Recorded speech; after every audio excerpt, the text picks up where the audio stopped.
Let's find some teachings in the Bible about what kind of attitude we should have and what intentions we should hold in our prayers.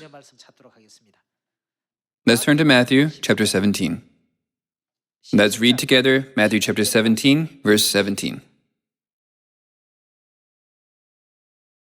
You unbelieving and perverse generation. Jesus replied, How long shall I stay with you? How long shall I put up with you? Bring the boy here to me.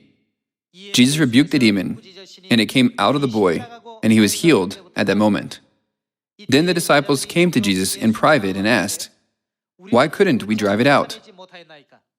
He replied, Because you have so little faith. Truly I tell you, if you have faith as small as a mustard seed, you can say to this mountain, Move from here to there, and it will move. Nothing will be impossible for you. In the Gospel of Matthew, what does it say was lacking that made it impossible to do? He said, Because you have so little faith. Now, let's turn to Mark chapter 9 together. Let's look at Mark chapter 9, verse 25. When Jesus saw that a crowd was running to the scene, he rebuked the impure spirit. You deaf and mute spirit, he said, I command you, come out of him, and never enter him again. The spirit shrieked, convulsed him violently, and came out. The boy looked so much like a corpse that many said, He is dead.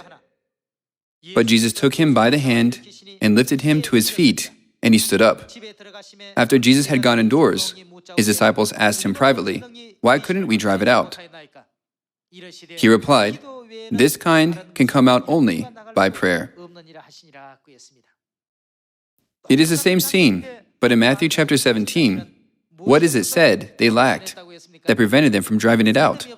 He said, Because you have so little faith. What about in Mark chapter 9? He said that it was because of your lack of prayer. Then, when we examine these two corresponding passages together, what does it imply we should pray with? When you pray with faith, there's nothing you cannot do. There will be nothing impossible for you. Jesus taught his disciples that from the work of praying with faith, the power and authority of prayer can emerge.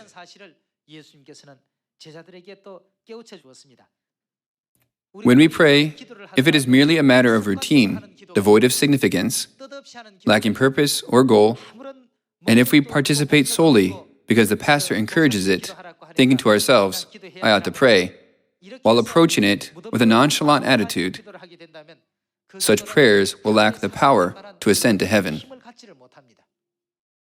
When we pray with greater faith and diligence, God will open the doors that have been firmly closed before us.